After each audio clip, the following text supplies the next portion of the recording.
சிற்றம்பலம் தில்லையம்பலம் தென்னாருடைய சிவனே போற்றி, எந்நாட்டவர்க்கு இறைவா போற்றி, ஏகம்பத்துறை எந்தாய் போற்றி, பாகம் பெண்ணூர் ஆனாய் போற்றி, வராய்த்துறை மேவிய பரனே போற்றி, சிராப்பள்ளி மேவிய சிவனே போற்றி, தென்தில்லை மண்டினுள் ஆடி போற்றி, தென்தில்லை மண்டினுள் ஆடி போற்றி, ஈராண்டில் சிவஞானம் பெற்றுயர்ந்த மெய்கண்டார் இணைத்தாள் போற்றி, நாராண்ட வல்லடியார்க்கு அருள் புரிந்த அருள்நந்தி நற்றாள் போற்றி, ஈராண்ட கடந்தை நகர் மறைஞான சம்பந்த நிலத்தாள் போற்றி, சீராண்ட தில்லை நகர் உமாபதியார் சம்பதுவத் திருத்தாள் போற்றி போற்றி, கைலாய பரம்பரையில் சிவஞானம் போதநெறி காட்டும் வெண்ணை பயில்வாய்மை மெய்கண்டான் சந்ததிக்கோர் மெய்ஞான பானுவாகி, குயிலாரும் பொருள் திருவாவடு துறைவாள் குருநமச்சிவாய தேவன், சைலாதி மரபுடையோன் திருமரபு நீரோடி தடைகமாதோ,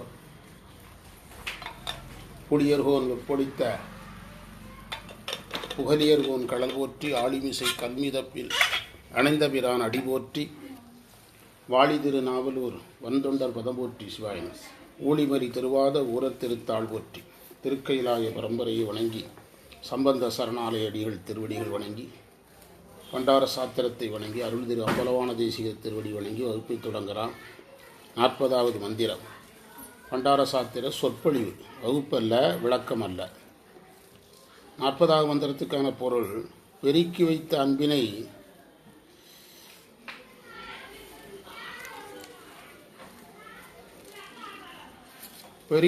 அன்பினை உன் திருவடியில் நான் செலுத்தவில்லை.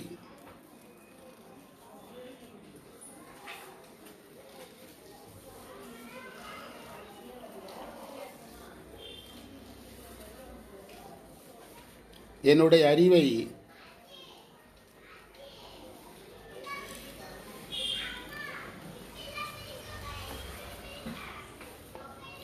அறிவை இது துறவிகள் ஒரு இல்லறத்தான் பேசுகிற மாதிரி பேசுகிற இடம். துறவிகளுக்கு தொடர்பில்லாததை சொல்லுவாங்க. அது அவங்க நம்ம சொன்னால்தான் நம்ம எங்கே பேச முடியும். எனக்கு நோய் இல்லைங்கிறத நான் ஒத்துக்கிடாத போது டாக்டர் தானே தன்னை நோயாளியாக காட்டணும். இதுதான் பிரச்சனை. எனக்கு நோய் இல்லைங்கிறத நான் ஒத்துக்கிட மாட்டேங்கிறேன். நான் தான் நல்லா தானே இருக்கிறேன்னு சொல்கிறேன். அப்போது அந்த ஞானிகள் தங்களை என்ன செய்கிறாங்க? பேஷண்ட் மாதிரி காட்டுறாங்க. அப்போது பெண்கள் என்னுடைய அன்பை, பெண் அல்லது பெண்கள் என் அன்பை, பெண்ணில் எடுத்துக்கிட்டால் போதும், என் அன்பை தன்னிடம் பெருக்கி கொண்டாள், பிறரிடத்தில் விரியாதவாறு பார்த்து கொண்டாள்.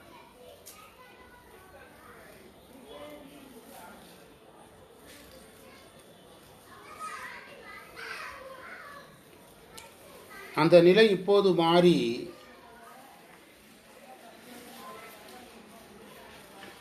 திருவடியை சிந்திக்கிறேன்.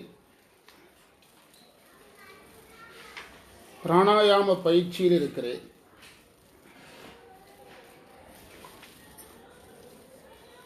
உன்னையே விரும்புகிறேன்.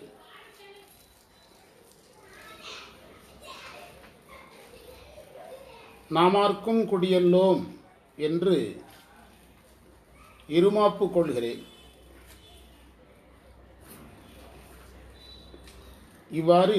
இது எவ்வாறு நிகழ்ந்தது? தில்லையில் ஆடிய சங்கரனை.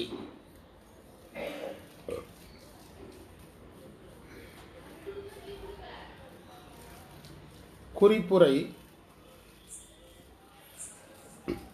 முறையான வாழ்க்கையில் அன்பு பெருகுவதால் பெருக்கிய அன்பு என்றார்.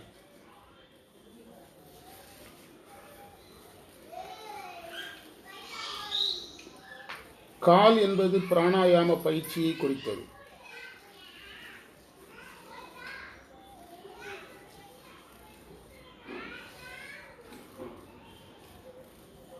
காற்று நெருப்பை பெருக்கும்.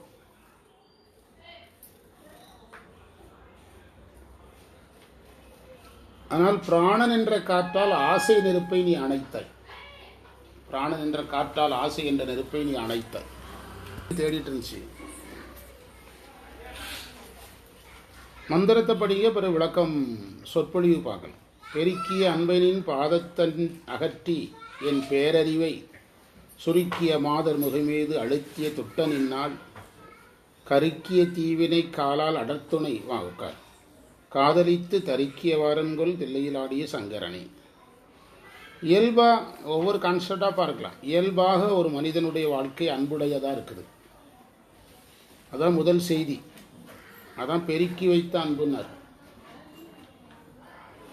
நம்ம வீட்டிலையே நீங்கள் வந்து ஒரு அம்மா அப்பா ஒரு செய்தியை பேசி பாருங்கள், இதெல்லாம் வேண்டாம் அதெல்லாம் வேண்டாம்னு சொல்லி பாருங்கள். பிள்ளைகள் வந்து ஏன் இதெல்லாம் வேண்டாங்கிறீங்க, ஏன் அப்படி ரொம்ப ஓல்டு ஜென்ரேஷனாக யோசிக்கிறீங்கன்னு சொல்லும். எது பிள்ளைகள் அந்த அவங்ககிட்ட இயல்பான அன்பு இருக்குன்னு அர்த்தம். நம்ம அன்பு என்ன ஆயிட்டு டேமேஜ் ஆகிட்டுன்னு அர்த்தம். அது வந்து இதெல்லாம் அப்படிலாம் செய்யலாம், அவங்களுக்கு பத்திரிக்கை வேண்டாம் இவங்களுக்கு பத்திரிக்கை வேண்டாம் அவங்களுக்கு தகவல் சொல்ல வேண்டாம்னா ஏன் இப்படி பிரித்து பார்க்குறீங்க? இல்லை அவங்க ஒரு போன வருஷம் முந்தின வருஷம் அப்படின்னா அப்போ நீங்கள் இந்த மாதிரி குறுகிய சிந்தனைக்கு ஏன் போகிறீங்க அப்படின்னு பிள்ளைகள் வந்து கேட்பாங்க. எங்கள் வீட்டில் நான் யாரையாவது வளர்த்து விட்டேன்னு சொன்னால் என் பையனுக்கு கோவம் வந்துடும். ஏன் வளர்த்தேன்னு சொல்கிறீங்க, உங்கள் வேலையை நீங்கள் செஞ்சீங்க அப்படின்பா. வளர்த்து விட்டேன்னு சொன்னால் கோவம் வந்துடும். யாரையாவது வளர்த்து விட்டேன் அப்படின்னு சொன்னால் கோவம் வந்துடும். நீங்கள் எப்படி சொல்லலாம், உங்கள் வேலையை தானே நீங்கள் செஞ்சீங்க அப்படின்பாங்க. எதுக்கு சொல்கிறேன்னா அந்த இயல்பாக இருக்கிற அன்பு சுயநலத்தால் குறுகுகிறது. இதுதான் கான்செப்ட். சுயநலத்தினால குறுகுகிறது. புரிஞ்சுட்டா ரொம்ப முக்கியமான அழகான இடம். நீங்கள் நம்மளை திரும்பி பார்த்தா தான் இது புரியும். நீங்கள் புத்தகத்துக்குள்ள தேடக்கூடாது. வீட்டில் ரொம்ப பெரியவங்க 50 வயசுக்காரங்க 18 வயசுக்காரங்க போட்டிங்கன்னா இந்த ரொம்ப பெரியவங்க சிந்தனை ரொம்ப மோசமாக இருக்கும். அந்த 3வது வீட்டுக்காரன் சண்டைக்காரன், 17வது வீட்டுக்காரன் சண்டைக்காரன், அந்த 2ஆம் பங்காளி சண்டைக்காரன், அந்த லிஸ்ட்டெல்லாம் அவங்ககிட்ட மோசமான லிஸ்ட்டெல்லாம் அங்கே இருக்கும். ஆனால் அந்த இளைய தலைமுறைகிட்ட அந்த லிஸ்ட்டை என்ன செய்யாது, இருக்காது. சினிமா படத்திலே பாருங்கள், அந்த சினிமாவில் ஒரு நாட்டாம குடும்பத்தை காட்டுவான், அந்த குடும்பத்துக்குள்ள இளைய தலைமுறையை காட்டுவான். அந்த இளைய தலைமுறையினால தான் அந்த பங்காளி குடும்பம் சேரும். அது என்ன சொல்ல வருதுன்னா பெருகிய அன்பை இழந்துட்டாங்க. அதை எது தான் பெருக்குது, அந்த சூதுவாது இல்லாத தலைமுறை என்ன செய்யுது, பெருக்குது. அதே தான் வீட்டில் வந்து இப்போ நீங்கள் வந்து ரொம்ப ஒரு யதார்த்தமாக இருக்கிறீங்க, இயல்பாக இருக்கிறீங்க. நீங்கள் எங்கள் தம்பிக்கு தொழில் செய்து கொடுக்கணும், எங்கள் அண்ணனுக்கு தொழில் செய்து கொடுக்கணும், எங்கள் அக்காவுக்கு மாதம் 5000 அனுப்பணும், எங்கள் தங்கச்சிக்கு அனுப்பணும்னு உடனே இதுக்கு கேட்டு மனைவி தான் கேட்டு போடும். அதுதான் சொல்கிறார், என்னுடைய அன்பை சுருக்கிறது என்னுடைய மனைவி அப்படின்னு. ஒரு இல்லறத்தான் மனம் திறந்து பேசினா எப்படி இருக்கும்? அவன் பேச மாட்டானாச்சு, அவன் தான் முங்கிட்டானா எப்படி பேசுவான்? மது அருந்துறவன் நான் மது அருந்துறது தப்புன்னு சொல்லுவானா, நியாயதானப்படுத்துவான். அப்போ நமக்கு பதிலாக யார் பேச வேண்டியிருக்குது? ஞானிகள் பேசுகிறாங்க. ஒரு இல்லறத்தான் வந்து மனம் திறந்து பேசினா எப்படி இருக்கும்? அப்படி வந்து நமக்காக பேசுகிறார். அதுதான் நான் வந்து திருமணத்துக்கு முந்தி எங்கள் அண்ணனுக்கு நான் தான் தொழில் வச்சு கொடுத்தேன். எங்கள் அக்காவுக்கு தொழில் கிடையாது, மாதத்துக்கு 5000 ரூபா அனுப்பணும், எங்கள் அம்மாவுக்கு ஒரு 5000 அனுப்பணும் அப்படின்னா இதுக்கெல்லாம் கேட்டு போடுற வேலையை யார் கரெக்டாக செய்வா? மனைவி செய்வா. ஆனால் அதே அவங்க வீட்டில் வந்து அவங்க எதையெல்லாம் அனுமதிக்காதலையோ அதெல்லாம் இங்கே தேடுவாங்க. இங்கே அந்த வசதிகள் எல்லாம் இங்கே கேட்பாங்க. தனக்கு தேவையானதை என்ன செய்வாங்க? ஆமாம், அங்கே வந்து ட்ரெஸ்ஸுக்கு 5000 செலுத்தி அங்கே 10,000 மாறும். நம்ம அக்காவுக்கு நம்ம 10,000 எடுத்து கொடுத்த சேலை 5000 ரூபாயாக மாறும். இதுதான் இதில் இருக்கிற செய்தி. என் மனைவி என்னுடைய அன்பை தனக்கு பெருக்கி கொண்டு மற்றவர்களுக்கு என்ன செய்து விட்டாள்? சுருக்கி விட்டாள். இது இல்லறத்தார்களுக்கு வந்து இப்போ நம்ம சித்தாந்தம் படிக்கிறவங்களுக்கு தான் புரியும். மற்றவங்க உடனே எடுத்த உடனே அப்போ குடும்பம் வேண்டாங்கிறியாம்பா. அவனுக்கு இந்த பாடமே கிடையாது. அந்த மாதிரி முட்டாள்களை யார் பாடம் கேட்க சொன்னான்? இது நம்ம சித்தாந்தம் படிக்கிறவங்க ஒரே ஒரு செய்தி தான் அந்த பாடம். எதில் அழுந்தக்கூடாது, எதிலும் அழுந்தக்கூடாது. இறைவனை தவிர எதிலே அழுந்தக்கூடாது. எல்லாமே முக்கியம்தான், ஆனால் சாமி ரொம்ப முக்கியம். இதுதான் பாடம். கணவன் முக்கியம், மனைவி முக்கியம், பிள்ளை முக்கியம், சொத்து முக்கியம், பேங்க் முக்கியம், பணம் முக்கியம், எல்லாம் முக்கியம். ரொம்ப முக்கியம் இறைவன். இதுதான் செய்தி. இது மற்றவங்களுக்கு புரியாது. அப்படின்னா அப்போ எதுக்கு கல்யாணம் நடத்துறீங்க? அப்போ கல்யாணமே போகாமல் எல்லாம் சன்னியாசியே கிளம்பிடுங்க. அப்போ நான் ஒரு குறிப்பிட்ட வயசில் சன்னியாசம்னு அறிவித்து வயசு பசங்களெல்லாம் அனுப்பி விட்டுருங்க, இப்படி பேச ஆரம்பிப்பான். அவனுக்கு இது பாடம் கிடையாது. என்ன சொல்கிறீங்க? அவனுக்குரிய பாடம் இது கிடையாது. அதை இதில் சொல்கிறாரு. அடுத்து ஒரு அழகான செய்தி சொல்கிறார். பிராணாயாமத்தின் மூலமாக இந்த ஆசையை கட்டுப்படுத்தலாங்கிறார். அதாவது இதை நம்ம திருமந்திர அடிப்படையில் புரிஞ்சுக்கிடணும். அதாவது ஆசையோடு மனம் சம்பந்தப்பட்டது. திருமந்திரத்தில் ஒரு வரி வருதுல, மண்மனம் எங்குண்டு வாயுவும் அங்குண்டுன்னு ஒரு வரி இருக்குது திருமந்திரத்தில். மண்மனம் எங்கு உண்டு வாயுவும் அங்கு உண்டு அப்படின்னு ஒரு வார்த்தை இருக்குது. மனசு எங்கெல்லாம் வேகமாக இயங்குதோ அங்கெல்லாம் காற்றும் வேகமாக இயங்குதுன்னு அர்த்தம். அதுக்கு இந்த ஆசையை கட்டுப்படுத்துவதற்கு பிராணாயாமத்தை பயன்படுத்தலாங்கிறார். உங்களுக்கு உங்களுடைய பிராணனுடைய தாறுமாறான இயக்கம் தாறுமாறான எண்ணங்களை ஏற்படுத்தும்.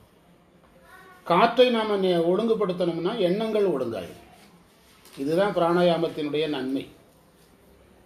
பிராணன் தாறுமாறாக இயங்கினா எண்ணங்களும் தாறுமாறாக இருக்கும். பிராணன் பிராணாயாமம்னா ஒழுக்கம் தானே, அதை ஒழுங்குபடுத்துதல், நேர்படுத்துதல். பிராணாயாமம் செய்யும் போது அது என்னாகும்? இப்போ நீங்கள் மூச்சு பயிற்சி செய்கிறதா வச்சுடுங்களேன். இடது நாசி வழியாக இழுக்கிறோம், வலது நாசி வழியாக வெளியே விடுறோம், உள்ளே நிறுத்துகிறோம், வெளியே விடுறோம். கவனம் ஃபுல்லாக எங்கே போயிடுது? இந்த காற்றுக்குள்ளே போயிடுது. காற்றும் எதுவும் ஒன்று சேர்ந்துருது. காற்றும் மனதும் ஒன்று சேர்றது தான் பிராணாயாமம், வேறு ஒன்றும் கிடையாது. காற்று மனமும் ஒன்று சேரலைன்னா தாறுமாறாக இருக்கும். காற்று ஒரு பக்கம் எடுக்கும், மனம் ஒரு பக்கம் எடுக்கும். ரெட்டை மாட்டு வண்டி மாதிரி 2 மாடும் ஒன்றா ஓடுற மாதிரி மனமும் காற்றும் சேர்ந்தியங்கிறது தான் பிராணாயாமம், வேறு ஒன்றும் கிடையாது. ஆமாம். அப்போ உங்களுக்கு அந்த டைமில் ஒன்றும் தெரியாது. அப்போ திரும்ப ஞாபகம் வருமே சார் அப்படின்னா அது அதனுடைய அந்த வந்த நேரத்தை விட திரும்ப வரும்போதுடைய அதில் வேகம் குறைவாக இருக்கும். நீங்கள் ஒருத்தர் சண்டை போடணும் 4 மணிக்கு நினைக்கிறோம், 4 மணிக்கு ஒரு பிராணாயாமம் பண்ணுங்களேன், 5 மணிக்கும் அதே சண்டை போடணுங்கிற எண்ணம் வரும். ஆனால் அந்த வேகம் குறையும், கம்மியாகும். 5 மணிக்கு ஒரு பிராணாயாமம் பண்ணோம்னா திரும்ப அதனுடைய வேகம் குறையும். எப்போவுமே ஒரு குழந்தையிலிருந்து, எங்கள் வீட்டில் குழந்தைகள் ஏதாவது தப்புன்னா திட்டிகிட்டே இருப்பாங்க. 5 நிமிஷத்துக்கு மேலே அந்த விளையாட்டை அந்த குழந்தைகள் விளையாடிக்கிடாது. 5 நிமிஷம் பொறுமையாக இருந்ததுன்னா அடுத்த விளையாட்டுக்கு போயிடும். நம்ம எல்லாருமே குழந்தை தான். குழந்தைகள் சின்ன பொருளை விரும்புது, விலை குறைந்த பொருளை விரும்புது, நம்ம விலை கூடின பொருளை விரும்புகிறோம். அவ்வளோதான் வித்தியாசம். குழந்தைகள் விலை குறைந்த பொருளை விரும்புது, நம்ம விலை கூடின பொருள் விருப்பத்தில் எல்லாரும் யாரு தான்? ஒன்று தான். அவங்க கவரி நகைக்கு ஆசைப்படுறாங்க, நம்ம தங்க நகைக்கு ஆசைப்படுறோம். அவங்க பொம்மை காருக்கு ஆசைப்படுறாங்க, நம்ம ஒரிஜினல் காருக்கு ஆசைப்படுறோம். பொம்மை வீட்டுக்கு ஆசைப்படுறாங்க, ஒரிஜினல் வீட்டுக்கு ஆசைப்படுறோம். என்ன வித்தியாசம்? 90 வயசு வரைக்கும் ஒரு வெங்காய வித்தியாசம் கிடையாது. எல்லாரும் யாரு தான்? குழந்தைகளாக தான் இருக்கிறோம். அதனால் இதை எதை வச்சு சரி பண்ணலாங்கிறாரு? மூச்சு பயிற்சி மூலமாக சரி பண்ணலாம். மூச்சு பயிற்சி மட்டுமே போதாது. மூச்சு பயிற்சி மட்டுமே நம்புறவங்க தோப்பாங்க.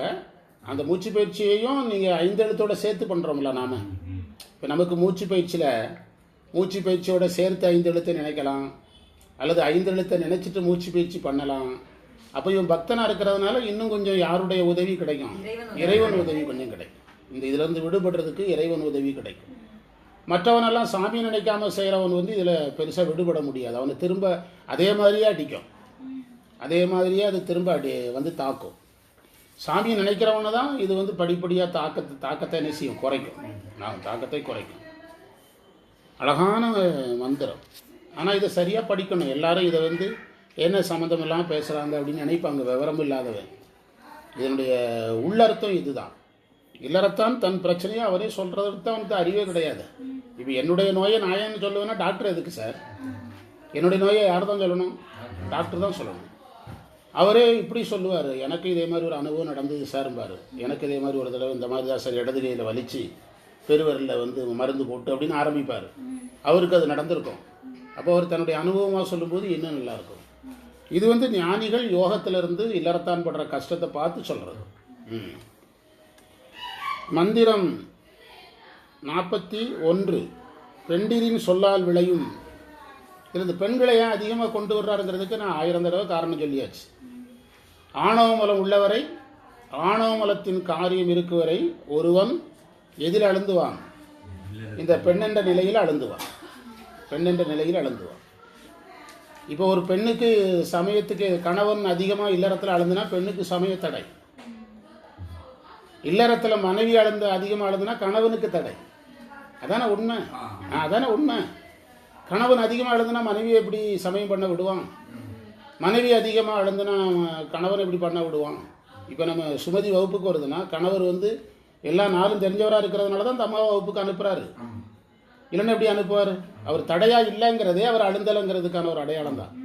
அவர் நான் 12 மணி நேரமும் வட்டி வரவு செலவு பண்ணி சம்பாதிச்சு உழைச்சி காசு பார்த்துட்டு இருந்தால் நீ சும்மா போய் தென்னாருடைய சிவனையை போற்றி என்னாட்ட இருக்க இறைவை போற்றின்னு சொல்லிட்டு வருவியா அப்படின்னு ஆரம்பித்தாருன்னா அந்த அம்மா என்ன பண்ண முடியாது? சுமதியிலேருந்து ஒவ்வொருத்தருக்காக சொல்கிறேன். அப்போது அதில் தான் இதில் சொல்கிறாரு, பெண்களை ஏன் அதிகமாக சொல்கிறாருன்னா, நீங்கள் பெண்கள் ஆணை சொல்லணும், ஆண் யாரை சொல்லணும்? ஆமாம், நம்முடைய மரபில் பெண்கள் மேலே ஏற்றி சொல்கிறது ஒரு பழக்கம். இன்றைக்கி தான் உட்காந்து யோசிச்சுட்டு இருந்தேன். உண்டி சுருக்கள் பெண்டீர் கழகுங்கிறான். பொம்பளைகள் ஓவராக சாப்பிடக்கூடாங்கிற. அப்போ ஆம்பளை சாப்பிடலாமா? ஆம்பளை வந்து வெயிட் குறைஞ்சா ஹார்ட் அட்டாக் வராதா? அது எல்லாத்தையுமே யார் மேலே தான் ஏற்றிருக்கிறான். காலையில் யார் சீக்கிரம் எந்திரிக்கணும்னா பொம்பளையில் தான் எந்திரிக்கணுங்கிறான். புரியுதா? சொன்ன சொல் மாறக்கூடாது யாருன்னா பொம்பளை தான் மாறக்கூடாதுங்கிறான். அதாவது ஒரு சுயநல சமூகமாக தான் இருந்திருக்காங்க நம்முடைய முன்னோர்கள். ஆணாதிக்க சமூகம், சுயநல சமூகமாக தான் இருந்திருக்காங்க.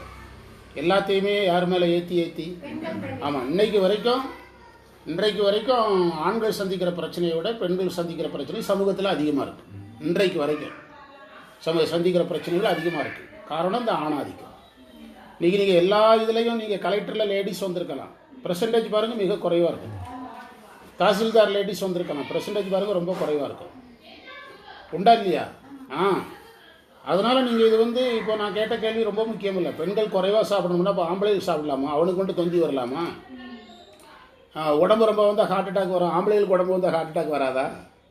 அப்படியானால் பெண்களுக்கு மட்டுமே சொன்னதாக என்ன செய்யக்கூடாது, எடுக்கக்கூடாது. பெண்மேல் சொன்னது என்னென்னா, ஒருவன் இல்லறத்தில் அழுந்தினால் என்றால் ஆணவமலம் இருக்குது, அவ்வளோதான், முடிஞ்சு. அது ஆம்பளையாக இருந்தாலும் பொம்பளையாக இருந்தாலும் அதுதான். இல்லறம்ங்கிறது எதுக்காக? இல்லறம் வந்து கடந்து வருவதற்காக. அதில் தர்மங்களை செய்து அதில் நிறைய கற்றுக்கொண்டு சமயத்துக்கு வரும்போது, இப்போ நான் எங்கள் குடும்பத்தில் பெரிய குடும்பத்தில் நான் பழகுனதுனால தான் என்னால் சமயம் சார்ந்த விஷயங்களை வெளிப்படையாக பேச முடியுது. எங்கள் அண்ணன் எப்படி இருந்தார், எங்கள் தாத்தா எப்படி இருந்தார், எங்கள் பாட்டி இப்படி இருந்தாங்க, எங்கள் அப்பா இப்படி இருந்தார், எங்கள் அப்பா என்னை திருச்செந்தூருக்கு கூப்பிட்டு போவார், சுயமிலி சாமி கோயிலுக்கு கூப்பிட்டு போவார்னு சொல்கிறேன்னல்ல. அப்போ அதை கடந்து வர்றதுக்கு எது தேவைப்படுது? இந்த சமயம் தேவைப்படுது, இல்லறம் தேவைப்படுது. கடந்து வருவதற்குரிய ஒன்றை நீங்கள் அதையே இடமாக கொள்ளுவீங்களா? கடந்து வர்ற இடத்தையே நீங்கள் வந்து ஏமாக கொள்ள முடியுமா? ரூட்டு வேறு, ஏம் வேறு. நீங்கள் எதையே ரூட்டையே எதாக எடுக்கிறீங்க, ஏமா எடுக்கிறீங்க. ரூட்டு வேறு, ஏம். ரூட்டுங்கிறது பாதை, ஏம்ங்கிறது நம்ம அடைய வேண்டிய இலக்கு. பாதையே எதாக எடுக்கிறோம், இலக்காக எடுக்கிறதுல தான் கோவப்படுறாங்க சன்னியாசிகள். அவங்க ஏன் கோவப்படுறாங்கன்னா, இதை கடக்காத எவனுக்கும் இறைவன் கிடையாது. அவங்க துறந்து வேகமாக போய் முன்னால் உட்காந்துட்டாங்க. இப்போ நம்ம சொந்தக்காரன் ஒருத்தன் டெல்லியில் போய் பெரிய தொழிலதிபர் ஆகிட்டான்னா, அவன் நல்லவனாக இருந்தால் என்ன நினைப்பான்? நம்ம குடும்பத்தில் நிறைய பயிலும் வேலை இல்லாமல் கிடக்கிறானுங்க, எல்லா பயிர்களையும் எப்படியாவது காப்பாற்றி டெல்லி கொண்டு வந்து ஆளுக்கு ஒரு தொழிலை வச்சு கொடு. எங்கள் சொந்தக்காரங்களும் அப்படி நிறைய பேர் தொழில் வச்சு கொடுத்துருக்காங்க. தொழில் வச்சு கொடுக்கணும்னு ஒவ்வொருத்தரையாக டெல்லிக்கு கடத்துறானல்ல. அதே மாதிரி இவங்க வந்து துறவில் கடைசி எண்டில் உட்காந்துட்டு நம்மளை பார்க்குறாங்க. அங்கேருந்து பார்த்தா நம்ம பாலுங்கிடத்தில் கிடக்கிற மாதிரி தெரியுது அவங்களுக்கு. அவங்க அந்த சிவத்தை அனுபவிச்சுக்கிட்டு சாதனை பண்ணிக்கிட்டு அனுஷ்டானம் அதையெல்லாம் பண்ணி நல்லா கம்பீரமாக உட்காந்துருக்கும்போது நம்மளை பார்த்தா நரகத்துக்குள்ளே கிடக்கிற மாதிரி அவங்களுக்கு தெரியுது, பாலுங்கிணத்துக்குள்ளே கிடக்கிற மாதிரி தெரியுது, வெள்ளத்தில் அடிச்சுட்டு போகிற மாதிரி தெரியுது. அதனால் அவங்க நம்முடைய பிரச்சனையை என்ன செய்கிறாங்க, சொல்கிறாங்க. அப்படி இதை படிக்கணும். பயந்துடுறாங்க எல்லோரும். இந்த நூலை பேசுகிறதுக்கு பயப்படுறாங்க, சொல்ல பயப்படுறாங்க. அவன் நம்ம நோயை ஒத்துக்கிட்டால் பயம் கிடையாது. மந்திரம் 41. பெண்களின் சொற்களால் பித்து விளைகிறது.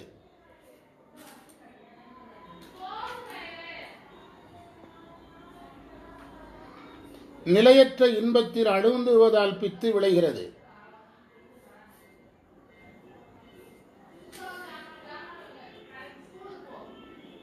அடுத்த பத்தி. இவ்வாறு பித்து பிடித்த என்னை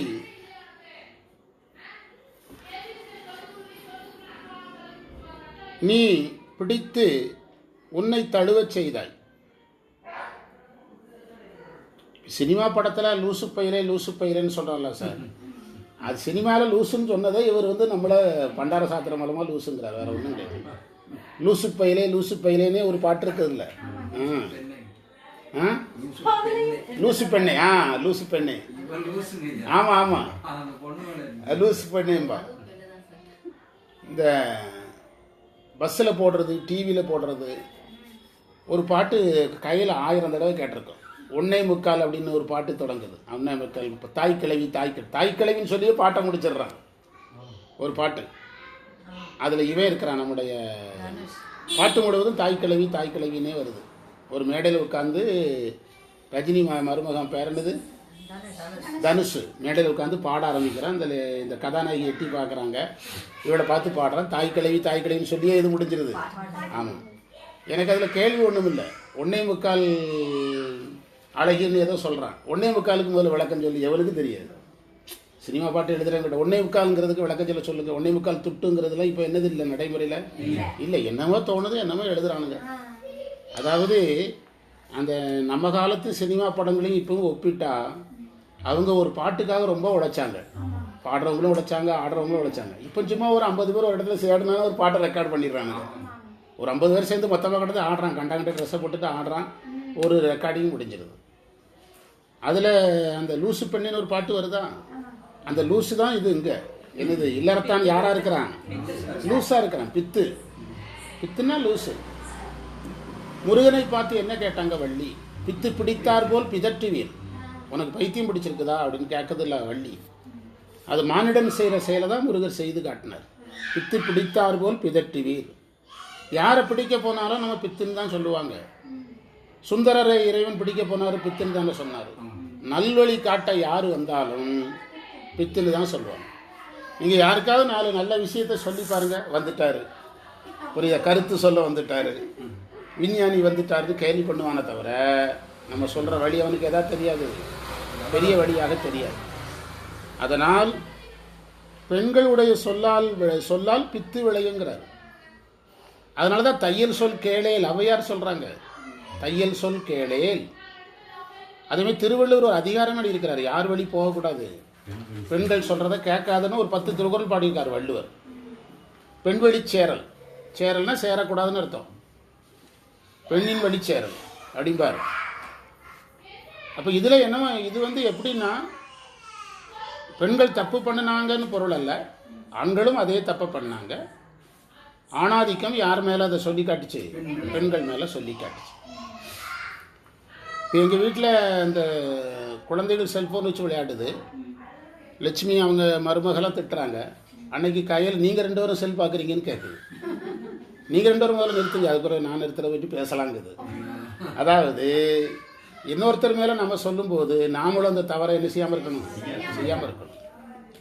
நம்ம பழகுனது யாருக்கிட்ட, நம்மளை பார்த்து தானே. பெண்கள் சொல்லால் பித்து விளைகிறதுங்கிறார். இன்றைக்கு உன்னை தழுவி நிற்க வைத்தாய், என் உள்ளத்தை இயங்க வைத்தாய். உள்ளத்தையே நிறுத்திட்டாங்களாம் பெண்கள், இயங்க வைத்தாய்.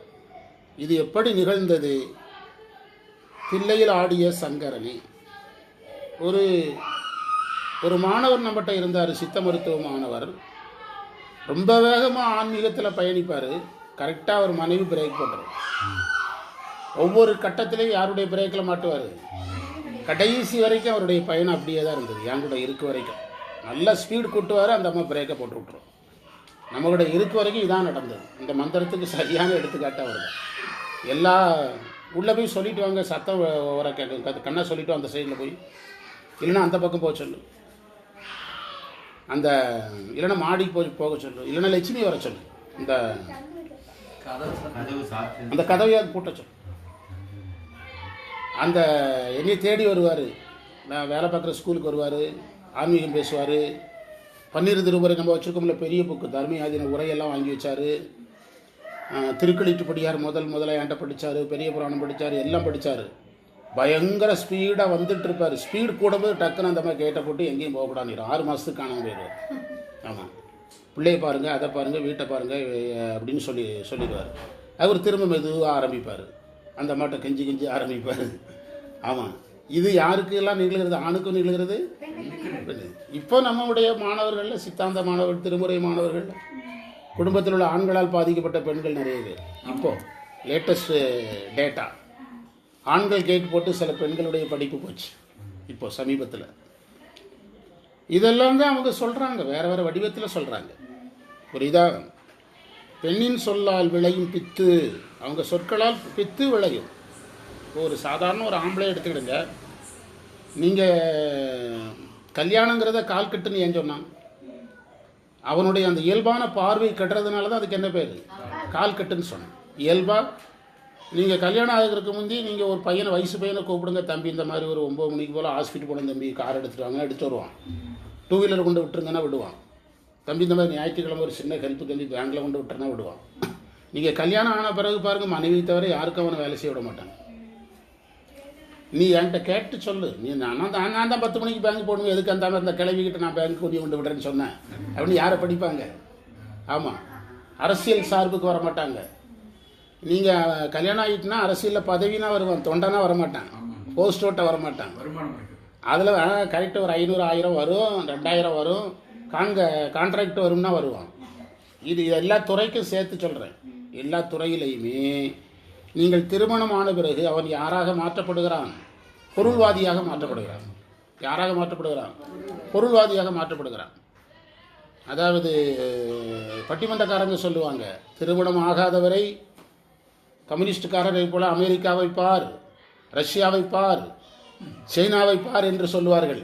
அப்படி பட்டிமன்றத்துக்காரன் சொல்லுவான். திருமணம் ஆகுவரை.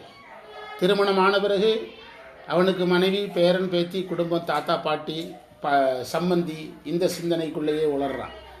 வயதான பிறகு தன்னை பற்றியே பேசுகிறான். அதாவது திருமணத்துக்கு முன்பு உலகை பற்றி பேசுகிறான், திருமணத்திற்கு பிறகு குடும்பத்தை பற்றி பேசுகிறான், வயதான பிறகு தன்னை பற்றி பேசுகிறான். வயசானவங்க ஒரு 80 வயசுக்காரங்கிட்ட போய் உட்காந்து பக்கத்தில் பாருங்கள், தம்பி இந்தியெல்லாம் எவ்வளவு தூரம் நடந்தேன், முழங்கால் வலி தம்பி, சும்மா ஒரு 10 அடி நடந்தால் அவ்வளோ வலி தம்பி அப்படிம்பாங்க. யார்கிட்ட? அதனால தான் சில வீடுகளில் அந்த பாட்டி இருக்கிற இடத்துக்கு சொந்தக்காரனோட விட மாட்டாங்க. எதுக்கு கடைசி உங்களை போடுறாங்கிறீங்க? குடும்ப ரகசியமெல்லாம் பாட்டி மூலமாக வெளியே வந்துடும். அதனால தான் பாட்டி எங்கே தூக்கி போடுறது? இந்த செக் போஸ்ட் எல்லாம் கடந்து உள்ளே போனால் அங்கே ஒரு ஆள் செக் போஸ்ட் பாட்டி என்ன பேசுதுன்னு கவனிக்கும். வயசாகி படுத்துருக்கிறேன், டாக்டரை கூப்பிட்டு வானா, கம்பவுண்டரை கூப்பிட்டு வரான் தம்பி, நான் 6 பிள்ளைக்கு தாயி, கம்பவுண்டர் கை பிடிக்கிறதுக்கும் டாக்டர் கை பிடிக்கிறதுக்கு தெரியாதா? அவன் என்னமோ எருமாட்டை பிடிச்சு பார்க்குறான். இப்படியெல்லாம் டயலாக் நான் காதால் கேட்ட வசனத்தை சொல்கிறேன். நாங்கள் சிவனடியாக இந்த வேதாந்தம் பண்ணும்போது நிறைய வீடுகளுக்கு போக வேண்டியது வரும். எங்கள் கூட வர்ற பெரியவங்கெல்லாம் உள்ள எல்லா ரூமுக்குள்ளேயும் புகுந்து இந்த வீட்டு பஞ்சாயத்தெல்லாம் வாங்குவாங்க. நான் சொல்லுவேன், ஃபஸ்ட்டு ரூமு தவிர வெளியே எங்கேயும் போகாத, வீட்டு பஞ்சாயத்தை வாங்காத. அந்த வீட்டு பஞ்சாயத்துக்கு இவங்க நடுவராக மாறுவாங்க. கணவன் கொஞ்சம் அசந்த பார்த்து இவன் ஊர் சுற்றுறத, இவன் வீட்டை பார்க்குறதில்ல, சம்பாதிக்கிறதுலங்கிற கதையை நம்மகிட்ட சொல்லுவாங்க.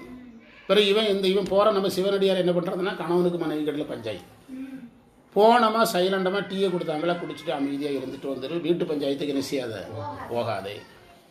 அதான் பெண்டேரின்னு சொல்லால் விளையும் பித்து. இப்போ புரியுதா? பித்து. அந்த திருமணத்துக்கு பிறகு அவங்க என்ன அவனுக்கு கற்பிப்பாங்கன்னா, சொந்தமாக ஒரு வீடு கிடையாது, நம்ம ஒரு வீடு கட்டணும், இவனுக்கு அதுக்கு பிறகு தான் சம்பாதிக்கிற எண்ணமே வரும். நீங்கள் வாங்குறது 20,000 சம்பளம், 20,000 என்னைக்கு வீடு கிட்டது? லஞ்சம் கிடைச்சா வாங்க பாருங்கள், லஞ்சம் கிடைக்கிற மாதிரி ஒரு ஜாப்புக்கு சேர பாருங்கள். அப்படி தானே? லஞ்சம் கிடைக்கிறது யாரும் தான தர்மங்கள்லாம் பண்ண வேண்டாம், யாருக்கும் அனாதை எல்லாம் அங்கங்கெல்லாம் நீங்களாம் காசுலாம் ஒன்றும் கொடுக்க வேண்டாம் என்று அந்த மனைவியால் இவனுக்கு என்ன செய்யப்படுகிறது? கற்பிக்கப்படுகிறது. அவர்தம். அதனால் அவன் இல்லறத்தில் அழுந்துறான்.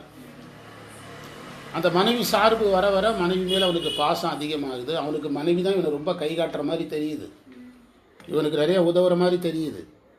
ஒரே ஒரு அந்த காட்டுக்குள்ளே போன மானுக்கு சீதை ஆசைப்படலைன்னா ராமனுக்கு இவ்வளோ கஷ்டம் கிடையாதா சார்? எல்லாரும் ராமனுக்கு ஆசைப்பட்டாங்க, சீதை எதுக்கு ஆசைப்பட்டாங்க? எல்லாரும் ராமனுக்கு ஆசைப்பட்டாங்க, சீதை மானுக்கு ஆசைப்பட்டாங்க. அந்த ஒரு ஆசை நிகழலைன்னா ராமனுக்கு அந்த பிரச்சனையே இல்லையா? சரி, லட்சுமணன் அந்த வார்த்தை பேசாமல் இருந்திருக்கலாம்ல. அங்கே பிரச்சனை பாருங்கள், அத்தனை பிரச்சனை யாரால தான்? சீதையால் தான். ராமனால் நடந்த மாதிரி தெரியும், யாரால தான்? சீதையால் தான். ராமனால் நடந்த மாதிரி தெரியும். அப்படி ஒவ்வொன்றா பாருங்கள். பாஞ்சாலி சாபம் போட்டாங்க, ஓகே. பாஞ்சாலி துரியோதனாதிகளை பார்த்து கேலி செய்தது தப்பு இல்லையா? துரியோதனாதிகளை கேலி செய்தது தவறு இல்லையா? அப்போது இதையெல்லாம் வச்சு தான் அவங்க இதை சொல்கிறாங்க. இந்த ஒரு பாட்டை என்கிட்ட கொடுத்தீங்கன்னா 1 வாரம் பேசுவேன். இதையெல்லாம் அவங்க மனசில் வச்சுக்கிட்டு இந்த வாழ்வியலை புரிந்து வைத்து கொண்டு நம்ம அதில் அழுத்துறதுனால புரிய முடியல, அவங்க வெளியிருந்து நம்மளை அதை எடுத்து சொல்கிறாங்க. இப்போ ஒரு 2 வீலரில் ஒரு கல்லூரி மாணவி போகுது, சால் வண்டியில் சிக்கிறது அதுக்கு தெரியாது. யார் சொல்கிறா? ஓரமாக வர்ற பின்னால் வர்ற நம்ம கூப்பிட்டு சொல்கிற மாதிரி அவங்களுக்கு தெரியாது. அவங்களுக்கு இந்த பயணத்தில் என்ன செய்யாது, டைமுக்கு போய் சேரணுங்கிறது தான் தெரியும். அதை பார்த்து சொல்கிறதுக்கு ஒருத்தர் தேவைப்படுற மாதிரி நாம் சிக்கிறதை யார் பார்த்து சொல்கிறாங்க? ஞானிகள் பார்த்து சொல்கிறாங்க. அதனால் இந்த பித்து பிடிக்கிறது ஒரு கட்டத்தில் நீ உண்மையில் எனக்கு பித்து கொடுத்தாய், பித்தன் என்று மாணிக்கவாசகர் சொல்கிறல, என்னை பார்த்து பித்தன்னு சொல்கிறாங்கங்கிறார்ல, அது 2வது ஸ்டேஜ். ஆ ஆ அதாவது உங்களுக்கு நீங்கள் பொருள் பெற்று கொண்டாலும் உங்களுக்கு பித்தன்னு பேர் வரும், அருள் பெற்று கொண்டாலும் பித்தன்னு வரும். பொருள் பெற்று பெண்ணால் நிகழ்கிறதுங்கிறாங்க, அருள் பெற்று இறைவனால் நிகழ்கிறது. அதுதான் இதில் பதிவு செஞ்சார். 2 ஸ்டேஜ்லேயும் உங்களுக்கு பித்தனுங்கிற பேர் வரும். கடவுளையே பித்தன்னு தான் சொல்கிறோம். 7ஆம் திருமுறையில் சுந்தர் ஒன்னியெல்லாம் பித்தன்னு யாரோ சொல்கிறாங்கங்கிற சொன்னதே இவர் தான். ஆமாம், ஒரு பதிகத்தில் ஒரு பாட்டில் முதல் வரியில் சொல்கிறார், பித்தன் என்று உன்னை பிறர் அப்படிங்கிறார். சொன்னதே இவர் தான். 42வது மந்திரம். இந்த உடம்பு அழி அந்த மந்திரத்தை படித்து பார்த்துருங்க. சொலிற்பித்தும் ஆதர் துணைத்தோள் இணையவர் துங்க பங்கம் புலிப்பித்து போக்கு வரவொடும் பூட்டி பொருந்தத்தன்பால் வலிப்பித்த பித்தன் இணைத்தான் பிடித்து மறுவனிப்பால் சலிப்பித்த வாரன்கொள் தில்லையில் ஆடிய சங்கரனே. 42வது மந்திரம். இந்த உடம்பு அழியக்கூடியது.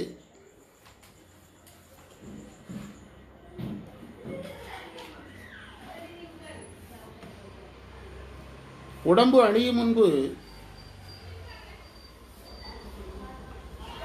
சந்திரன் போல் முகமுடைய பெண்ணால் மகிழ்ச்சி அடைவோம் என்று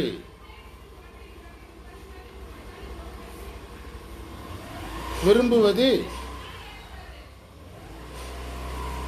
நரகிற்கு செல்வதாகும்.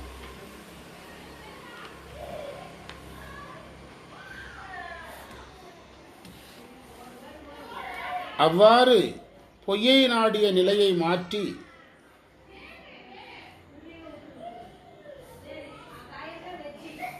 திருவடியில் தங்க வைத்தது எப்படி? தில்லையில் ஆடிய சங்கரனே.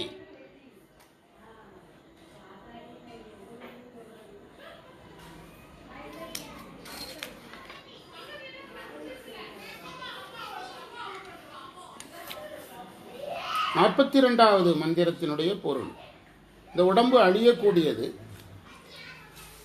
அதற்கு முன்பாக நிலையற்ற இன்பத்தை அனுபவிப்போன்னு அந்த உயிர் நினைக்குதுங்கிறார். சந்திரமண்டலம் போல் முகமுடைய பெண் அப்படிங்கிறார். அதாவது இந்த அழகுல என்ன பிரச்சனைனா, இறைவனுடைய அழகு தான் நிரந்தரமானது. நம்மளையே நாம் ஒரு 30 வருஷம் கொஞ்சம் உள்ள ஃபோட்டோவை இப்போ எடுத்து பார்த்தா எவ்வளோ சங்கடமாக இருக்குதில்ல. எப்படி இருந்திருக்கிறோம் நாம், இப்போ இப்படி ஆயிட்டோம்னு தோணுதில்லை. நிரந்தரமான அழகு எதுதான்? இறைவனுடைய அழகு தான். நம்முடைய 30 வருஷம் 40 வருஷம் முந்தி உள்ள ஃபோட்டோவெல்லாம் எடுத்து பார்த்தா எவ்வளோ வித்தியாசமாக இருக்குது. அதனால் இது நிலையற்றதுங்கிற உணர்வு எடுத்தோடனே வராது. வந்ததுன்னா நமக்கு அனுபவமே வராத. திருவாசகம் திருமணத்தை ஆதரிக்க தானே செய்யுது. எதுக்கு ஆதரிக்குது? ஆனால் அந்த அனுபவம் கிடைக்காதுன்னு சொல்லுது. விண்பால் யோகைதி வீடுவர்கான் சாடம் பெரும்பித்தன் காணேடி. சிவபெருமானியான் கல்யாணம் பண்ணுறாரு, பித்தன் அங்கே வருது பாருங்க. திருமணம் சிவபெருமானியான் கல்யாணம் பண்ணுறாரு பெரும்பித்தனுன்னு கேட்குது. கேட்டுட்டு அப்படி சிவன் திருமணம் செய்யலைன்னா ஒருத்தருமே திருமண வாழ்க்கைக்கு போக மாட்டாங்க. போகலைன்னா அறம் தெரியாது. அறம் தெரியாமல் நேரடியாக அதற்கு மேல் இருக்கிற நிலைக்கு போகிற மாதிரி போய் எந்த ஒரு அனுபவம் இல்லாமல். இப்போ நான் துறவு பற்றி நேற்று பேசினேன், திருமுறை பாடசாலையில் துறவு பற்றி பேசினேன். அந்த துறவு பற்றிய சிந்தனை இல்லாமல் இப்படி பேச முடியும்? துறவில் ஒரு துறவி, இது உண்மை துறவி, ஒரு உண்மை துறவி இல்லைன்னு பார்த்து நம்மளால் கண்டுபிடிக்க முடியும். அப்போ அது பற்றி நம்ம தெரிஞ்சுக்கிட்டதுனால தான் சொல்ல முடியுது. எல்லாரையும் துறவி வேடங்களை வச்சு இது வேடம்ங்கிறது என்னாலும் உடனடியாக நான் சொல்லிடுவேன். இது வேடம், இது என்ன துறவு? உண்மை துறவு. இப்போ தாராபுரத்து சாமி பார்த்தீங்கன்னா இயல்பாக இருப்பார். அவர்கிட்ட அந்த ஒரு துறவிக்கான ஒரு என்ன இருக்காது. தாராபுரத்துலேருந்து ஒருத்தர் தேவாரம் படிக்க வர்றார். அவர் துறவிகளுக்கான ஒரு அவங்ககிட்ட ஒரு செருக்கு இருக்கும். அந்த செருக்கு யார்கிட்ட இருக்காது, இயல்பாக இருப்பார். ஒரு தடவை எனக்கு அவசரம், இங்கே கொண்டு வந்து விடணும், எதுக்கிட்ட குடிமங்கலத்தில் கொண்டு விடணும், பெதப்பம்பட்டியில் எதுக்க என்ன வேலைன்னே மறந்து போச்சு. அப்போ அவர் காரில், சொந்த காரில் கொண்டு வந்து விட்டுட்டு போனார். அப்போ தான் அவருடைய அவரே பேச பேச அவருடைய துறவை பற்றி நான் கொஞ்சம் தெரிஞ்சுக்கிட்டேன். சிலர் பார்த்தீங்கன்னா துறவில் இருப்பாங்க, ஆனால் துறவுக்கான என்னது இருக்காது, அந்த வேடங்கள் இருக்கும், குணங்கள் என்ன செய்யாது, இருக்காது. அதுதான் ஒரு உதாரணம் சொன்னேன் நேற்று. ஒருத்தர் இந்த மாதிரி சின்ன வயசில் துறவி வேடம் போட்டு ஒருத்தர் ஃபோட்டோ எடுத்து காட்டினாருன்னு சொன்னதில்ல, கவனிச்சிங்களா? அவர் ஃபோட்டோ எடுத்து காட்டினார். உடம்புல துறவு தெரியுது, ஃபோட்டோவில் கண்ணில் திருட்டுத்தனம் தெரியுது. அவரே சொல்லிட்டார், என்னுடைய கண்ணை பார்த்தீங்களா, துறவு தெரியல பார்த்தீங்களா, அவரே சொல்கிறார். அது பிறகு அவரே அந்த துறவு நிலையிலிருந்து மாறி இல்லறத்தானாவே வாழ்ந்து வாழ்க்கையை முடித்தார். 85 வயசு வரைக்கும் நம்ம ஊரில் வாழ்ந்தார். அப்படின்னா அந்த நிலையற்ற இன்பத்தில் அழுந்தக்கூடாது அப்படிங்கிற எண்ணம் இல்லறத்தானாக இருந்து அதை கடந்து வரணுங்கிறதுனால தான் திருவாசகம் எதை ஆதரிக்குது இல்லை. இறைவனுடைய திருமணத்தை ஆதரிக்குதுன்னா அப்போ என்ன அர்த்தம்? அடியார் திருமணத்தை ஆதரிக்குது. என்கை உனக்கல்லாது எப்பணியும் செய்யற்க. அந்த திருவம்பாவில் ஒரு வரி வருமே, உன்கையில் பிள்ளை உனக்கே அடைக்கலம், உன்கையில் பிள்ளை உனக்கே அடைக்கலம். அது என்ன வார்த்தை? திருமணத்தின் போது ஒரு பெண்ணை ஒப்படைக்கும் போது பயன்படுத்துகிற வார்த்தை உன்கையில் பிள்ளை உனக்கே அடைக்கலம்ங்கிறது. அப்போ திருவாசகம் எதை ஏற்கிறது? எதற்காக ஏற்றது? கடந்து வருவதற்காக ஏற்றது. எதற்காக ஏற்றது? ஆமாம், கடந்து வருவதற்காக ஏற்றது. ஆனால் கடந்து வருவதற்கு பதிலாக மக்கள் என்ன செய்கிறாங்க? அழுந்திடுறாங்க. கடந்து வருவதற்கு பதிலாக அழுந்திடுறாங்க. கடந்து வருவதற்கு பதிலாக அழுந்தி போயிடுறாங்க. அந்த சமீபத்தில் ஒரு டிவியில் காட்டினான், ஒரு பெரிய ஆற்றுல மகனுக்கு நீச்சல் சொல்லிக் கொடுக்க ஒருத்தர் போயிருக்காரு. பையன் நீச்சல் அடித்து தப்பிச்சிட்டான் வெள்ளத்தில். இவர் நீச்சலில் மாட்டி தண்ணிக்குள்ள அழுதி இறந்து போயிட்டார். இவர் என்ன சொல்லிக் கொடுக்க போனவர், நீச்சல் சொல்லிக் கொடுக்க போனவர் வெள்ளத்தில் மாட்டிட்டான். இவர் சொல்லிக் கொடுத்த அந்த அன்னைக்கு சொல்லிக் கொடுத்த அந்த கொஞ்சம் கொஞ்சம் நீச்சலை வச்சு பையன் தப்பிச்சிட்டான். ஆமாம், அது மாதிரி இந்த உயிர்கள் அழுந்துகிறது. இந்த நிலை நரகில் செலுத்துங்கிறார். நரகில் செலுத்தும்னா என்ன அர்த்தம்னா, இல்லறம் அறமாக செய்யப்பட்டால் புண்ணியம், இல்லறம் பற்றோடு அழுந்துதலோடு செய்யப்பட்டால் தீவினை வரும் அதில். ஏன்னா அந்த பற்று காரணமாக அவன் இல்லற கடமைகள்லேருந்து தவறிடுவான். இப்போ அப்பாவை பார்க்கணும் அப்படின்னா சிக்கனம் எண்ணெய் வந்துட்டுன்னு வச்சுக்கோங்க, யாரை பார்க்க மாட்டேன்பான், அப்பாவை பார்க்க மாட்டேன்பான். சிக்கனை எண்ணெய் வந்துட்டுனா என்ன செய்வான்? அப்பாவை பார்க்க மாட்டேன்பான். அவங்க அப்பாவுடைய கேரில் அவங்க அக்கா இருந்திருக்கும், அக்காவுக்கு ஏதோ பொருளாதார பிரச்சனை இருந்திருக்கும், அப்பா இறந்துருப்பார். அந்த அக்காவுக்கு ஏதோ உதவி அவங்க அப்பா செஞ்சுக்கிட்டு இருப்பார். இப்போ செய்ய ஆள் இருக்காது. அப்போ யார் அந்த வீட்டில் பெரியவன் என்ன செய்யணும்? அந்த இடத்துக்கு வரணும். இதெல்லாம் அவன் இல்லறத்தில் அழுந்தாமல் இருந்தால் தான் செய்வான். அழுந்துனா என்ன செய்ய மாட்டான்? எல்லாத்தையும் கட் பண்ணிடுவான். அவன் பொழப்பாரு, ஏதோ வேலைக்கு போகப்பாரு அப்படின்னு சொல்லுவான். அப்போது அது தீவினையில் கொண்டு பிடிச்சிடும். அறத்துக்கு கொடுக்கப்பட்ட இல்லறம் எதில் கொண்டு பிடிச்சிரும்? தீவினைகளை ஈட்ட வச்சிரும். அதனால தான் அது நரகத்துக்கு போகுதுங்கிற. அந்த உயிர் எங்கே போயிடும்? நரகத்துக்கு போயிடும். அறம் ஈட்டுவதற்கு பதிலாக இல்லறத்தின் பெயரில் தீவினையை ஈட்டிரும்.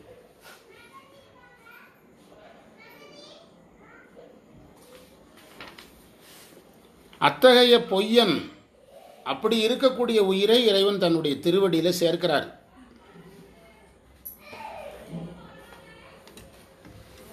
திருவாசகம் பார்க்கலாம். இதை நிறைவு பண்ணிட்டோம். இதில் நமக்கு பாடம் ஒன்று தான். இல்லறம் நமக்கு கடமை. இல்லறத்தில் அழுந்துதல் சரியல்ல. நீங்கள் சைவம் பண்ணினதுனால, பண்ணலைன்னா உங்களுக்கு கிடையாது. நீங்கள் இந்த தெருவில் இருக்கிற சராசரி குடும்பம் போல் வாழ்ந்தீங்கன்னா இந்த பாடம் உங்களுக்கு கிடையாது. நீங்கள் சிவனை